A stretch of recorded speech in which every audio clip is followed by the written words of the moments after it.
Selamat pagi guys, ni kita berada dekat flat Bukit Mahkota Ceras nak dijual. Ada dekat bawah blok L3, kawasan parking motor, parking kereta, tersusun, kemas, bersih, cantik. Rumah dia walk up, kita kena naik tangga, tingkat 5. Kini kita dah sampai tingkat 5 untuk ke rumah tersebut.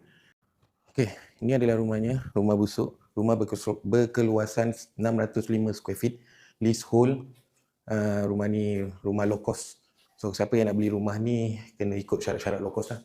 Terutama sekali rumah pertama di Selangor, KL, gaji bawah 7,000 boleh beli seisi keluarga ataupun bujang. Rumah ni 3 bilik, 2 bilik air. So lihatlah kondisi rumah ni memang shilling, hancur, kena repair, kena renovate balik, kena refurbish balik. Bilik air dia, ni bilik air. Okey. Bilik air dia kecil je. Ni bilik ketiga. Keadaan dinding okey, cuma perlu ditouch up, dicat balik. Dan ni jamban toilet dia. Toilet pun nak kena repair. So ni keadaan luar dia, ditutup. So siapa yang berminat nak beli rumah bawah 100,000 di Selangor, boleh DM saya akan reply ASAP.